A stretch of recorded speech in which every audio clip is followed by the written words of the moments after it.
We are live. Is there anybody out there watching us?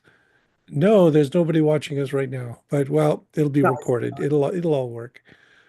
Okay, so this is the Free Thought Blogs podcast, and we're going to do something a little different this month. We're going to talk about some books. In particular, we're going to talk about parenting books because, hey, we got two parents here. We can figure it out. So Dr. Sarah is going to take it away first Right. and give us a little book review. Hello. Right. I have three different books on the agenda today, whereas I gather that PZ has prepared a much longer conversation about one book.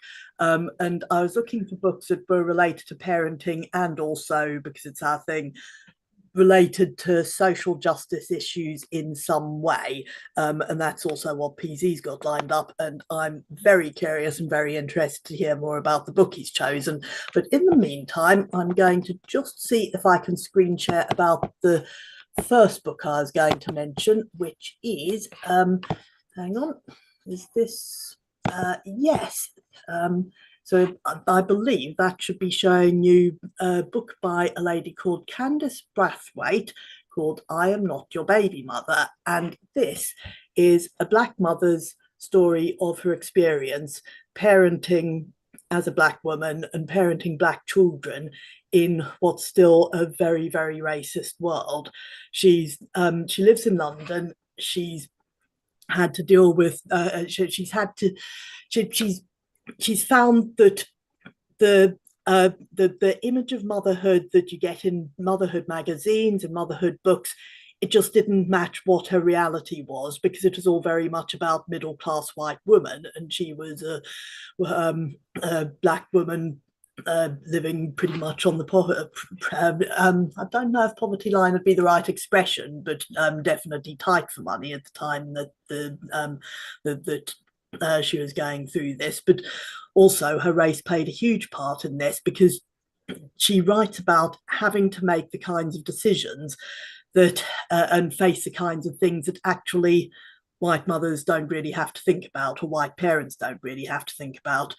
She writes about trying to choose her baby's name in such a way that that the people who in future would be looking at that person's job application once he was grown up wouldn't immediately be able to tell that he was Black, and wouldn't have that same opportunity to discriminate. This is the thing we know happens, that there's all this discrimination that takes place against job applications before you uh, according to what seem to be racially themed names, or other reasons, before people even get as far as job interviews. So this is something that she's got to take into account just while she's choosing the name for a baby.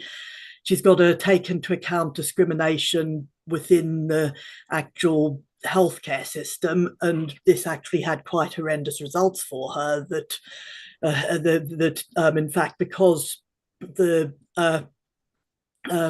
doctors and midwives she dealt with just pretty much ignored her symptoms postpartum, she ended up becoming extremely ill with postpartum sepsis and very nearly dying. And a few years after this, a report came out saying that uh, saying just how big the differences are between Black mortality rates and white mortality rates postpartum. And it showed the mortality rates for Black women who give birth, who suffer postpartum complications, they're 5 times higher than you get for white women. She talked about raising her children, raising a Black boy, knowing that knife crime's going up, knowing that he's, just by being a Black boy in a Black working class area, he's vastly more at risk of being fatally or severely stabbed. She talked about these things that I, as a white mother, have just never had to think about or deal with, and this whole very different experience of motherhood. And one of the things she realizes at the end was, it's not just her experience, it's everyone's experience. Well, it's many, many others people. Sorry, I didn't put that very well. It's the experience of anyone who's not like the sort of white middle class, fully able cishet woman who's, you know, your sort of typical mother is portrayed in the pages of Mothering magazine. She writes it, and in fact, at the end of the book, she writes about how what she's done is set up a site called Make Motherhood Diverse, where people who don't match that picture can just post about their different images of motherhood.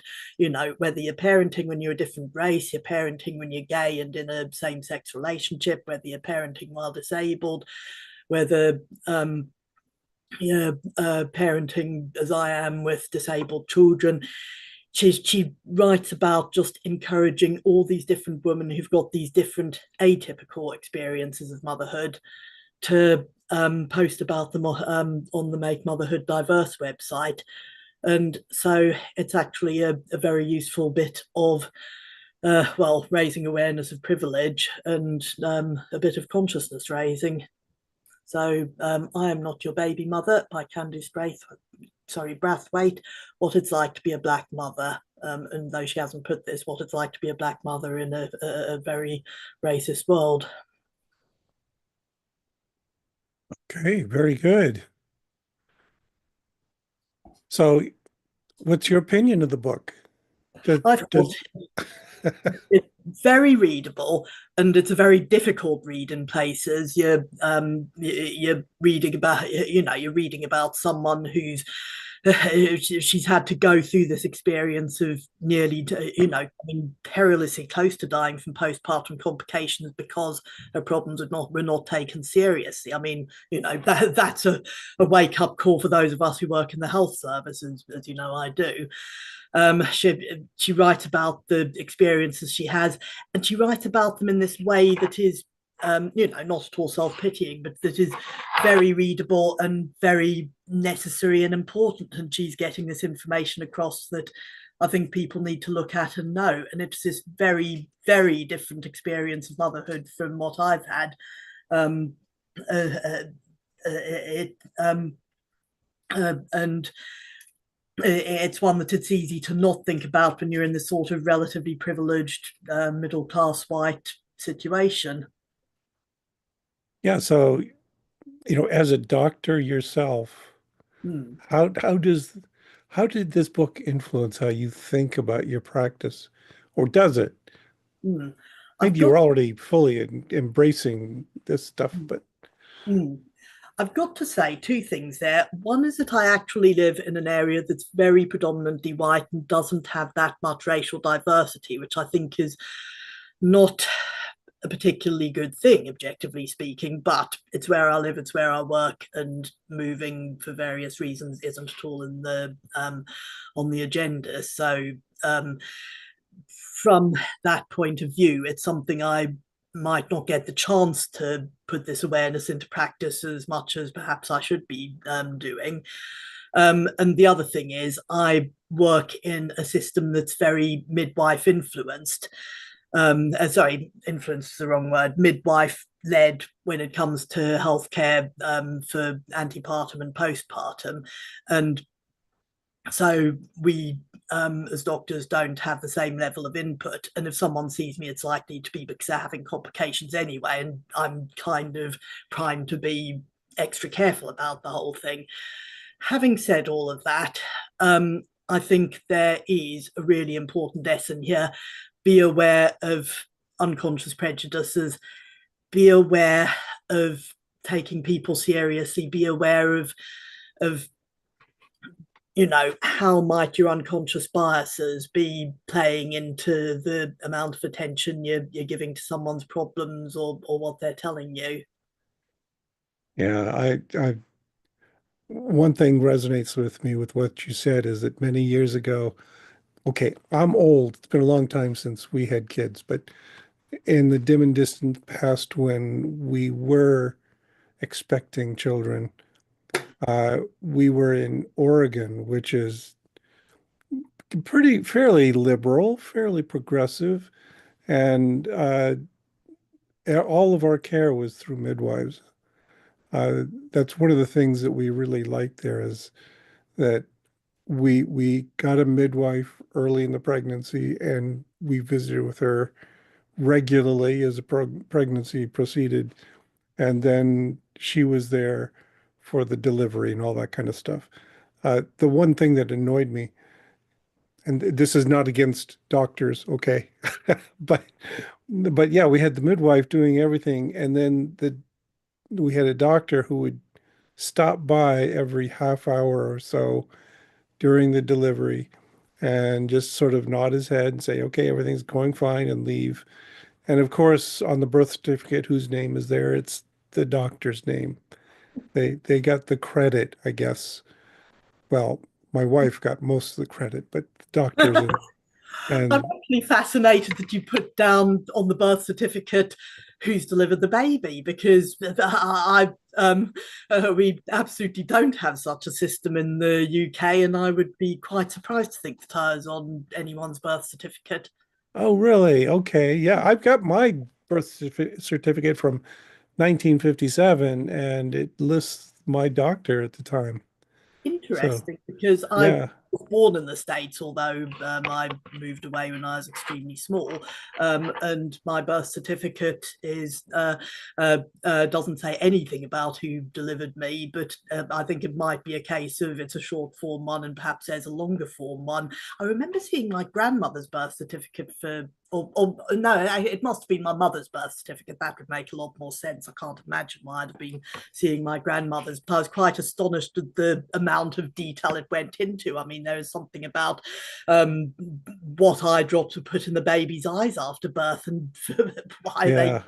part of Yeah, birth. that is a difference that I have two kinds of birth certificates. I have my short form birth certificates, which is, like it's a little more than a 3 by 5 card that says, date and time and all that sort of stuff. And then I've got a long 1 page birth certificate that says every detail about my birth. I was born at 7:07 a.m. and weighed so many pounds. And yeah, it's But pretty again, thorough. we don't put birth weight. The only time you would put time of birth on a birth certificate is if it's a multiple birth, and so you've got more than Oh, one baby from the same address being born on the same day. Um, uh, uh, you know, I'm now wondering if I have a long form birth certificate with all the yeah. details on stored somewhere in the archives of Philadelphia or whatever. But there you go. Okay, I think we're getting off topic, and I'm still really Yeah. eager to know about this book you've got. Sorry, Oh, was there more stuff you wanted to sure. ask? Let's move on to Yeah, let's hear this about it. lovely little This book. sounds Uh, fascinating. so like I said, I'm old. I'm well past the child rearing years. I do have grandchildren, but it turns out that their mothers and fathers are more interested in taking care of them than letting me take care of them. So this came too It's kind late. of a waste of having grandparents. I mean, this is kind of the point of, you delegate the care of the child as much as possible. I find, Yeah, I I do, would, but clearly not. Sorry, do go we ahead. will be thrilled to take care of our grandchildren for prolonged periods of time. The kids, maybe not so much, but yeah, we don't have as much opportunity. So, yeah, so this is the book that should have been written 40 or 50 years ago. It would have been so useful back then. I don't think Kavin Senapathy is that old. I'm sure she's not. So, she's a relatively young woman with a couple of kids. So yeah, it was unfortunate for me. I'm born at the wrong time, I guess. Anyway, so she wrote this book. It just recently came out this year. It's The Progressive Parent: Harnessing the Power of Science and Social Justice to Raise Awesome Kids. Mm, And, I saw this title and my eyes kind of bugged out because, mm, we just had this election and we elected a president who is opposed to basically everything listed on this long title, including progressivism, science, and social justice. So I'm really curious. I should call up Kevin and ask her that how the book sales are doing because this either fell with a thud and disappeared, or there's a lot of people who are looking for exactly this to counteract the current mode in the country. Anyway, so what is it all about? So it's making suggestions about how to raise your children to have progressive values. And progressive values means it's not a bunch of stuff about discipline and yelling at your kids Mm, and making sure they do things the way you want them to. It's about exposing them to all these different ideas. So it's got a lot to cover. mm, So if I look at just the table of contents, uh, it starts off with health and science. Then it's talking about gender and sex, uh, mm, and it's specifically talking about the way the mainstream is lying about how gender and sex operates. It's got a chapter on race, ethnicity, and ancestry. mm, It's got a chapter on ableism, bodily autonomy, ableism, and fat phobia. mm, A clean life, greenwashing, vaccines, of course. mm. Would you believe she's pro-vaccine? You don't say. So there's Yeah, basically this person who knows all about the science yeah, thinks the vaccines are a good idea. yeah. There. So she's suggesting all the right things. This is a book a lot more people need to read. Mm, Um, but it's talking about all these current issues, and she is talking about how the parents are basically setting the tone, and they're the ones who are taking a lead on respecting, you know, individual differences and talking about all these different people and how they get together. Um, for instance, one of the chapters I was most interested in is she's got a chapter on dealing with disabilities. This is of particular interest to me because my grandson is autistic, mm. and so you got to Both my husband negotiate and that. Yeah. So, for instance, uh, I'll just read a little bit of it to give I. you a bit of the flavor for it. So there's no one definition for disability, which includes a variety of acute and or chronic conditions that present challenges with participation in society and the larger world. These include challenges with hearing, vision, cognition, mobility, self-care, and independent living. Note that increasingly both person first language, like person with autism or people with disabilities, and identity first language, like autistic person and disabled person, are considered appropriate based on someone's preference and other factors. So she's got this whole section where she's just talking about how do you talk to people about Mm, these things like disabilities, like autism, like other handicaps that come along. And it's it's an it's one of those things I would have found really useful. Well, I still find it really useful, but I would find it very useful a long time ago because what she's doing is explaining sort of a progressive perspective on the world where everyone has equal rights and everyone is equally respected. And here's how you discuss things with someone to reflect that kind of position. So she's got that this is just all good stuff because she's talking about all these different things that real parents nowadays have to negotiate. Is we know that the very conservative, you know, identity denying sort of approach that so many people are promoting right now doesn't work. It's going to other the kid.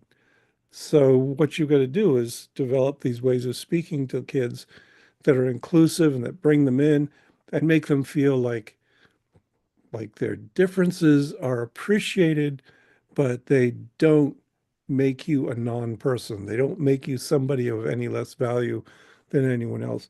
So it's got a lot of things like this where it's just talking.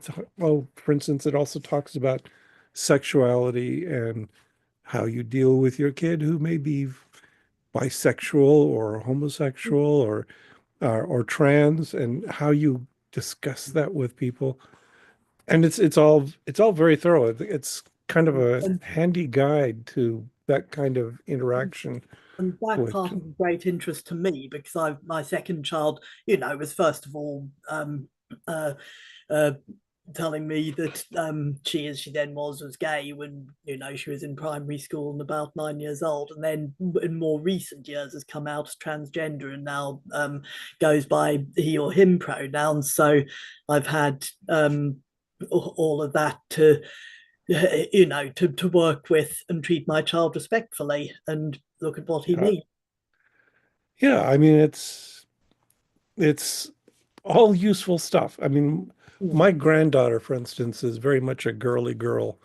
mm, She fits into the traditional mode. She likes dresses and all that kind of stuff. But at the same time, we want her to grow up not thinking that people who are different from her, who are mm, maybe not girly girls, are mm. also good people and interesting, and you can be friends with them and get along well. So And it's it's about knowing it's that this is something you get to choose, and other people are going yes. to make different choices, and that's also fine.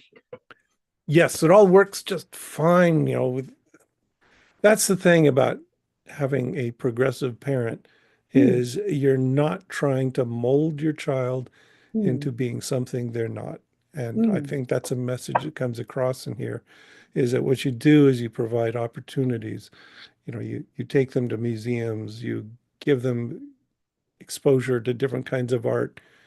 mm, Um, you just increase the available opportunities so that they'll thrive. Um, in addition, it's like it says, it's science-based stuff. So it's got an extensive bibliography, and I just was looking through this myself, and it's good stuff. This is not crank science that she's advertising. She's got articles from Nature, from neuroscience and behavioral reviews. She is referencing primary research articles in the scientific literature. mm. Uh, that impresses me. This is not Senapathy waving her hands and saying, "Yeah, this is what I think would be good." She backs it up with evidence, which makes it even more valuable. So yeah, and if you ask me what I think we everyone ought to read this, right? Everyone who's a parent. When I was growing up, the number one parenting book, the child book, was Dr. Spock's Baby Book, and I have looked at it as an adult, and I think it's terrible. It's got a whole bunch of bad science in there as well. So, But um, it is what people knew at the time. You know, these are the days yes, where people thought you should put babies down to sleep on their stomachs, and you know that boys and girls were bound to develop in different ways and grow up to have very different personalities. And you know, I'm not. I don't think it mentions gayness or and certainly wouldn't mention transgenderism at all.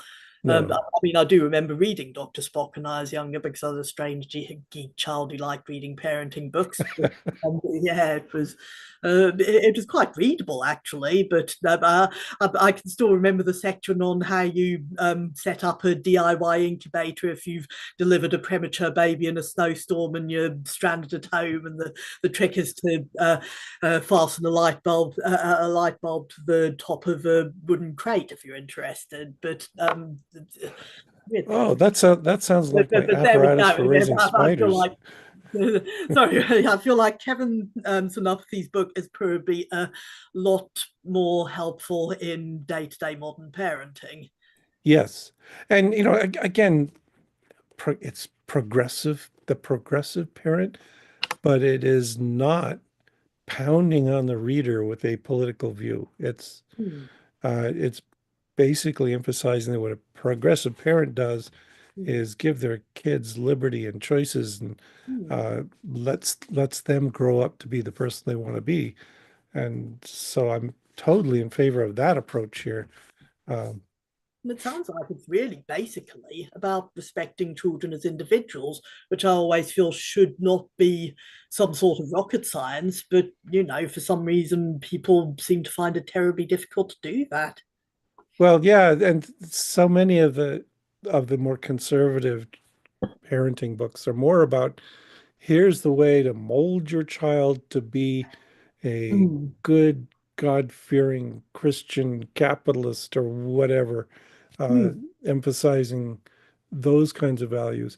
And, this is not value free. It is promoting certain This is the values. whole point. This is, Yeah. for those of us for who these are the values. Here's how to, or I take it from what you said, that this is about how to promote these values to your children and how to bring your children up in accordance with these values themselves. So, your child might end up being gay, disabled, transgender.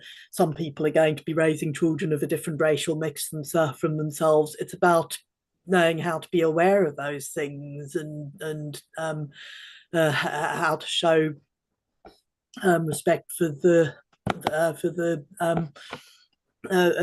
the children themselves, individuals, Yes. whatever their various traits are. I did look at Kavin Senapathy's webpage when you said you were going to do this book, and I'm curious because one thing that she's written quite a bit about on her in the articles listed on her webpage is about addressing the kinds of things you see, the kinds of fallacies you see in what's called the attachment parenting or the natural parenting movement. And I'm curious as to whether that made it into the book or whether it's more about social justice type stuff. Oh, that's a good question. Did she talk much about that? I felt like, yeah, it was largely taking the social justice perspective. Does it talk specifically about that? I'm Because the trying to whole remember. thing with problems with the attachment parenting movement, Yeah, yeah. No, natural parenting movement and so forth. This was actually my sort of special interest as a blogger before I got into the whole atheist social justice blogging thing. yeah, no, it does. I Mm, read this back in November, so I mm, I was not recalling everything. mm. But yeah, she's got a whole section here on she talks about the best-selling The Baby book, Is that and the Dr. Sears one, Dr. William Sears? I presume, yeah. Mm, So she's talking about the science behind the Sears family authors. Um, yeah, so she's got a whole section where she dissects the science behind mm. that attachment parenting. And they are very good at Yeah, cherry picking the research that suits them yeah, or even misrepresenting it in ways that suit them. I don't know how much he's written about the attachment parent and natural parenting movements, but it's basically this whole thing that I think the attachment parenting movement, from what I can see, has moved a lot away from the specifics, but it used to be very, very much focused on breastfeed exclusively, breastfeed as long as oh, possible, baby wearing, which is where you carry your baby everywhere in a sling, have them sleeping with you and your baby sleeping with you in bed, sharing, and just you know sort of twisting the science somewhat to make it seem as if this is some sort of objectively superior way of bringing up children, when in fact for the most part it isn't. right, yes. So So yeah, when I and I saw, should mention Kavin Senapathy has got a long history of working in the skeptic and hmm, scientific movements. So hmm, she's and, done a lot of writing. hmm, She's also done podcasts and things like that. So she's a good voice to pay attention to. Mm. And I am just, because this is an interest of mine, I'm really pleased to see that this is something she's addressing and debunking, from the sound of it, pretty much the Right. same claims as years ago I was debunking. Uh-huh. Yeah. So, So yeah, look her up. mm, Uh, she lives absolutely. in Madison, Wisconsin. I was just in Madison. I should have checked in with her and Yeah. Gone and told her you're a fan. Well, she knows I'm a fan. She sent me the book, so she knew I Nice. was interested in this sort of Very thing. nice. So, Mm. yeah. Okay, shall we move on to Mm. your next Okay. topic? Sue, give me 1 second because I'm just going to try and do the screen sharing thing with the page for the next book. Sorry, I've got both of these on my Kindle, so I can't wave hard copies at you. Where are we? Where are we? Screen sharing. There we go. I think, yes, there we go. Is that, nope. Oops, Not sorry. there yet. Yes, I think that's done it. Right. So this ties in very nicely with what we were just talking about, the whole, how certain facets of the parenting movement will, use evidence in ways that are not necessarily in line with what the overall body um, actually shows, and more in line with the particular type of parenting practices they've already decided are the best ones. So, this is a book by an economist who has two children and who, as you do when you're a professional who has children, started looking for how to write a book about this. What does her profession show her about the data? Because she's got the understanding to actually look up these different studies, know about their pros and cons, and actually write about what the data shows on different subjects. I've only read part of it so far, but I'm finding it very much, again, the sort of thing I wish had been around many years ago when I was bringing up babies and very small children. Just a much more realistic picture of what benefits you get from breastfeeding and to what extent they're worthwhile, and to what extent the claims made by the pro breastfeeding crowd actually stand up, which to which the answer, by the way, is yes, there are some benefits in terms of cutting down on the rate of childhood infections, etc., but it doesn't have all the wondrous magical properties that people are, the evidence doesn't support it having the same kind of magical properties that people are trying to claim. There's what does the evidence actually show about bed sharing? Should you, shouldn't you? What the evidence actually shows on a variety of different topics involving babies and small children, and just, weighing it up and presenting it in this fairly accessible format.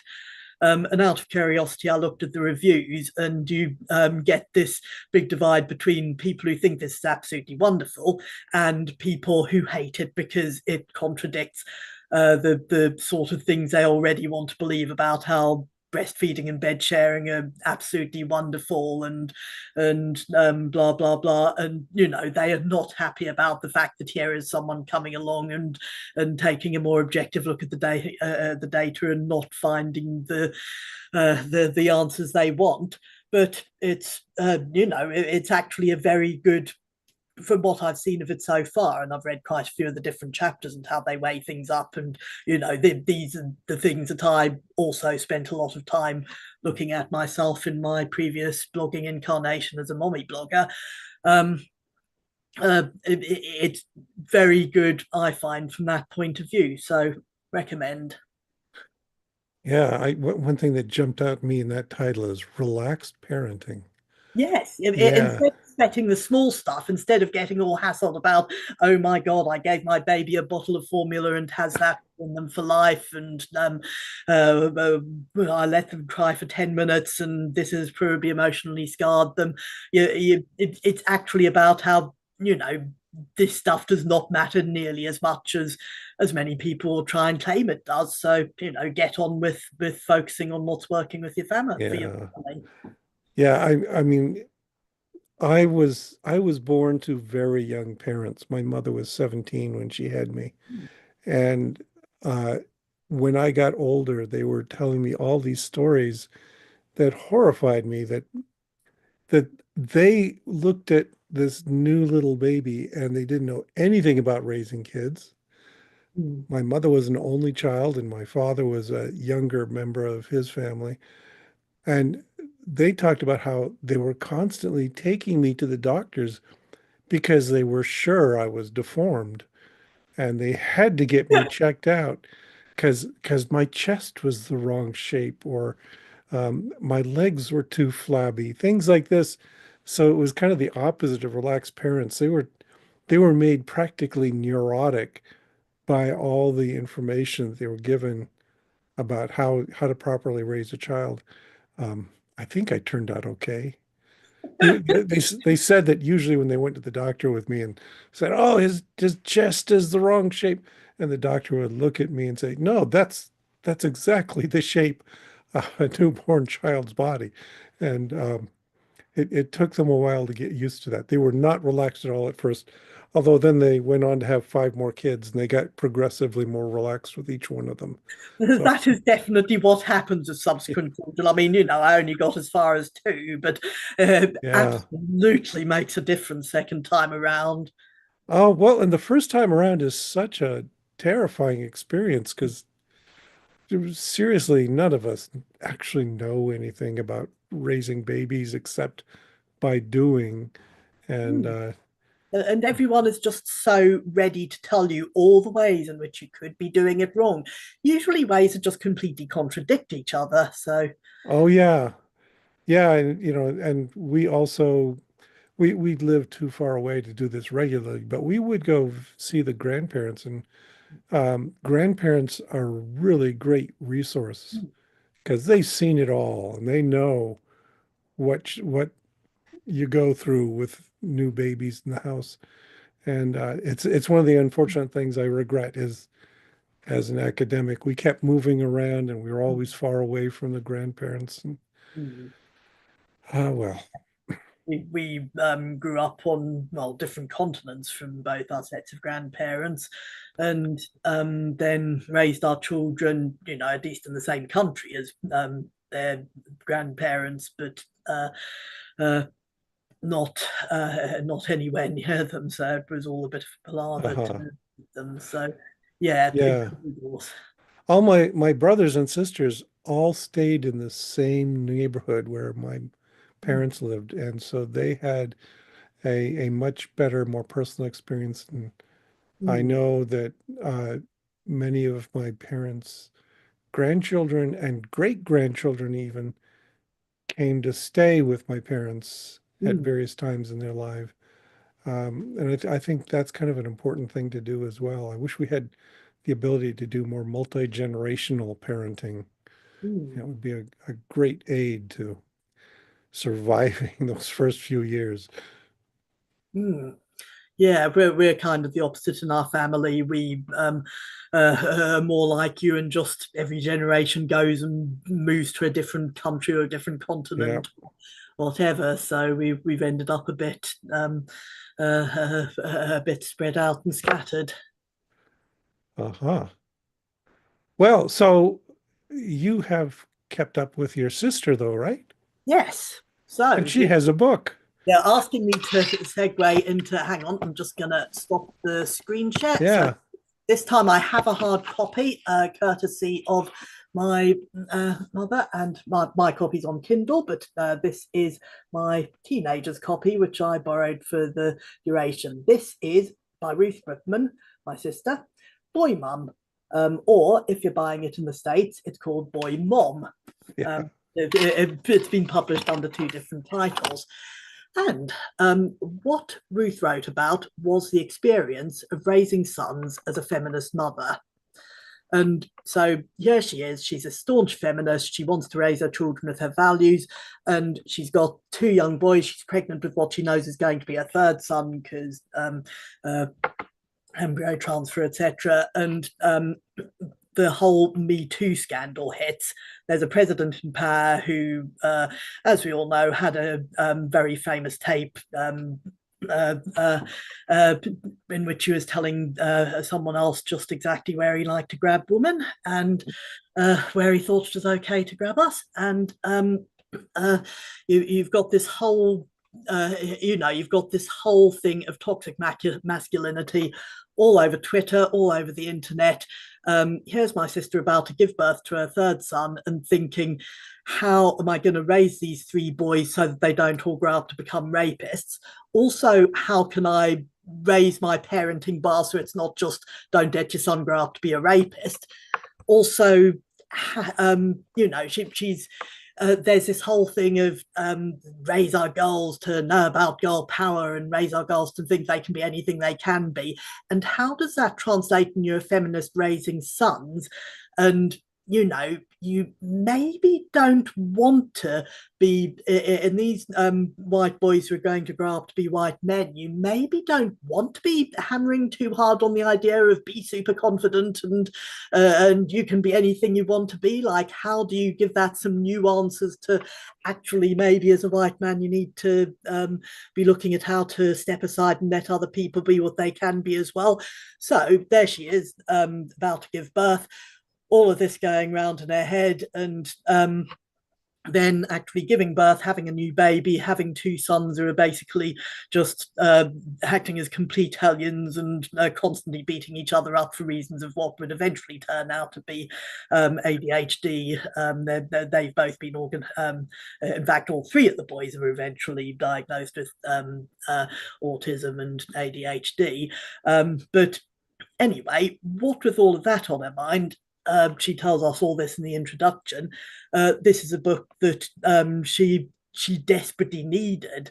How can she, as a feminist mother, be doing the best she can to raise emotionally healthy boys? And she said, well, this is a book I wanted. It didn't exist. I've had to write it. And that's what the book is. And she's looking at all these different things like, what does happen in the lives and childhood of boys, and what in what way are they advantaged, of course, but also in what way are they also disadvantaged, because without in the least wanting it to turn into a men are the real victims thing, she did realize that actually boys are just not taught how to have warm emotional relationships in the way that girls are. They just don't get that sort of lesson at all. And how are we going to change things so that boys are brought up and being taught these things? So she's written about that. She's written about how to she's written about boys and screen time and how all that plays out. She's written about just a number of, sorry, that's the whole other topic. She's just written about this whole, all of these different features about how, what ought to be going into raising boys so that I won't say healthier ideas of masculinity, because one of the points she makes is, why are we getting so hung up on masculinity anyway? Why are we talking about replacing toxic masculinity with healthy masculinity? Compare that to, imagine if you were telling women that they had to somehow keep going with femininity and just find healthier ways to do it. Why is it that we can't just abandon this whole idea of having to stick to masculinity or femininity? To which, the answer is that masculinity is seen in some way as desirable, and not being masculine is seen in some way as undesirable. And you've got all that toxic stuff to unpack. Anyway, so this book is about her. It's one of those things. It's one of those books where the author is, in fact, all three of the ones I've been reviewing, the author combining their research that they've done with their own personal experiences of what's been happening with parenthood and how these different things have affected it. And on a purely personal and potentially biased, but I'm going to be objective about this, I will say I think she's done an awesome job, because my nephews are now 14, 11 and 7, and they are just the most amazing kids. And so I think a lot of credit's got to go to my sister and her husband there. I think she's obviously done a very good job indeed. Yeah. Well, okay. I, one thing that bothered me a little bit was that I don't think that we're raising our children to be rapists, but Mm, we are raising our children to be relatively cavalier about mm, attitudes towards women. And in the extreme cases, it leads to rapists.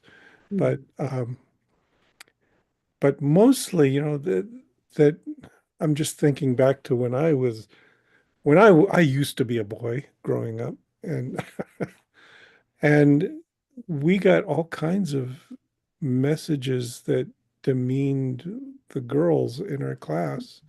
And this was constant. It was ongoing. And mm, it was little things like it was considered a perfectly normal insult to call somebody a fag, right? mm, Let's insult their sexuality. Let's talk about how they throw like a girl, or little things like this. They just kind of add up and can inculcate this attitude that girls are less than boys. And I know with our kids, we tried to avoid that sort of thing.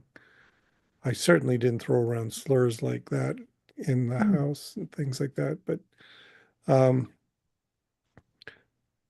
I think what we want to do is we want to raise boys and girls to Mm. be good people.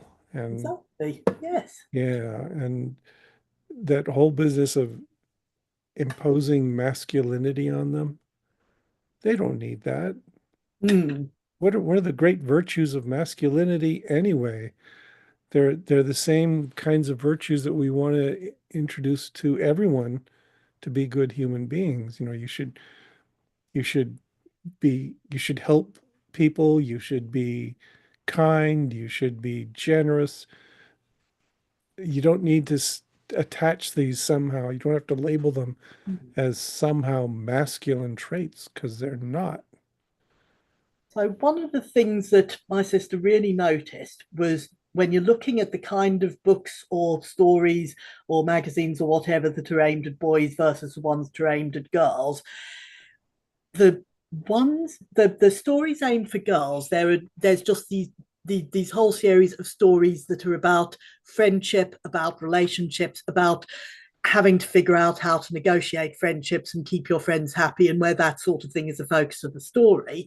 And in boys' books or boys' stories, or stories marketed to boys, you just don't find that. She was saying, if you're trying to find something about a male character showing his feelings, it's going to be an animated tractor or a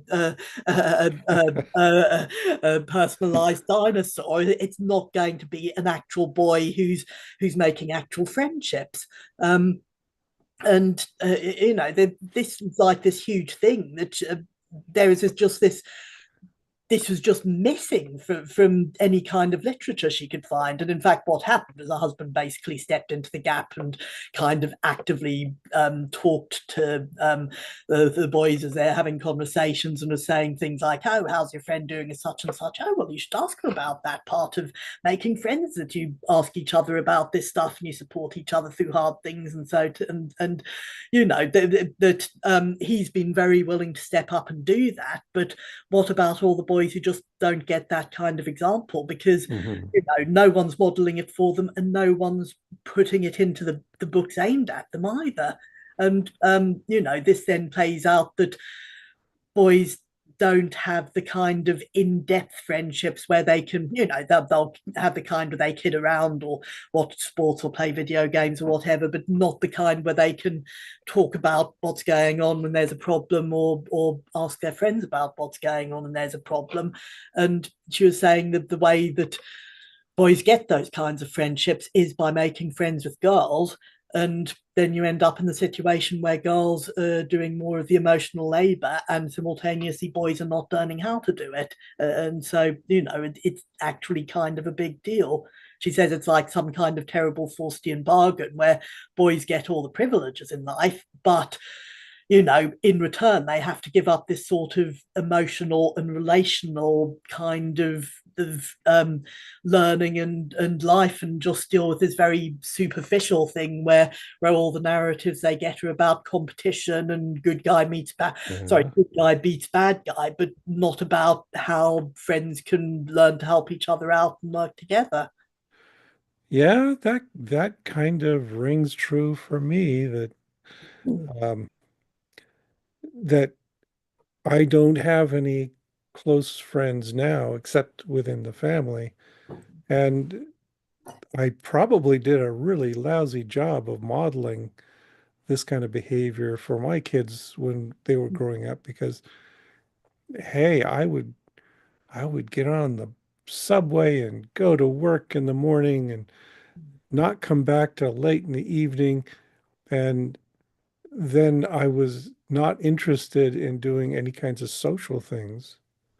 So all my kids saw of me was this strange man who disappeared in the morning and then came back and fixed dinner. You know, that, But at least they saw you fixing dinner, though. I mean, that's yeah, positive. well, but it wasn't like I would come home and say, "Oh, let's go visit the Smiths and have fun Mm. with them this evening," because I just didn't foster those kinds of relationships. Where on the other hand, my mother or my wife was really active in a Mm. lot of things, and often it was through traditional sorts of female roles. She was in PTA. Aha. I was not in the Parent Teacher Association. So you're sending very different messages to the kids about men and women's role in the family and in society and all that kind of stuff. So Mm. now I'm feeling guilty. Well, how have your children turned out? They've turned out okay, but In that case, it sounds yeah, like you did a good job.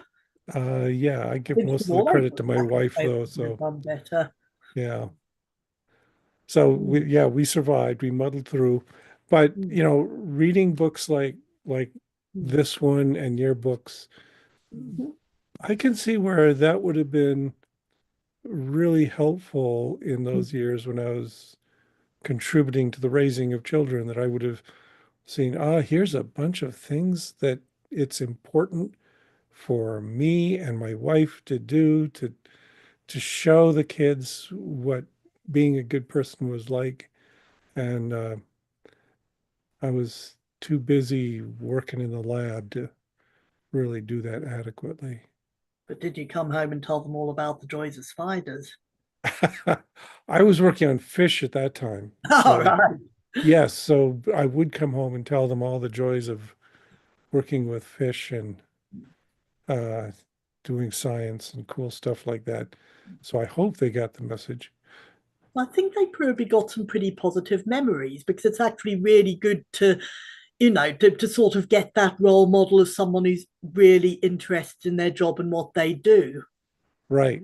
I remember Yes. getting that from my mother. That I mean, what she did was, she's a retired lawyer, and she'd come home and tell us all about it in detail, and this involved hearing probably more details than we needed about some fairly awful children being taken away by social services type of case. Oh, We heard a yeah. lot about, but at the same time, I did internalize this message of actually work can be this really fun, that not fun exactly, but this really fulfilling thing for you that's really a positive force in your life. And without meaning to or planning to, just through her sheer enthusiasm, she brought me up with that message, and I'm sure my sister as well. And I mean, I never got the sense my dad disliked his job or anything, but he was the kind of person who'd leave it behind when knocking off time came, and he'd close the door to his office and come home, and I heard very little about anything he did. I just got a lot more spillover from my mother, partly because she's not the best at work-life balance, but also because she's just very, very enthusiastic about what she did, and I think that's a great thing to have modelled. My point here is, it sounds like you modelled that for your children. Well, we'll see. I mean, they're still very young. The oldest is 40. So they got a few years yet So to there you go. develop and Very grow. formative. Not time yet. Yes, but so far they've turned out just fine. So Well, that's that sounds good to me. That sounds yeah. really positive. Okay. I don't feel qualified to write a book about parenting though. Yeah, yeah, but you're qualified to write books about fish and spiders, though. Yes, I So could do that, but there you go. yeah. Okay, well, we are reaching the end of our hour. We've only got a few comments here in the Oh, well, chat. what a list. So maybe what we can do instead is we can tell these listeners where they can go to find out more and where to ask more questions. So Sarah, tell us where we can find you. Aha, I am on a blog called Geeky Humanist, on the Free Thought Blogs platform, of course. And my post there is Dr. Sarah, and I mostly write snarky book reviews. I have, in fact, actually written reviews of a few parenting books in the past, including one of the ones I covered today. I actually must admit I haven't reviewed my sister's book yet, but that is my blog, Geeky Humanist. Okay. And I am blogging on Free Thought Blogs at Pharyngula. Nobody knows how to spell it. Nobody knows what it means, but um, it's from when I was working on fish. Okay. That so anyway, yeah, you can come on over to Pharyngula. I try to post every day, and I post about all kinds of random things. Just whatever I feel like. It's my place to vent. And yeah, we have a pretty active commenting community there. So come on and join in and ask questions. Hmm, please do. Okay. Well, with that, I'll let you go. Thank you for appearing here, and I'll thank myself for Yeah, appearing here. thank you And for joining the podcast. yeah, we'll have to think about what we're going to do next month's podcast on. Mm, We've re- exhausted the topic of parenting, apparently, right? well, we've got a month to think about it. Okay, so Okay. goodbye everyone and have a nice weekend. So long. Bye bye. And we're out of here. All right. Well, thank you. Thank you. Right. Yeah. Okay.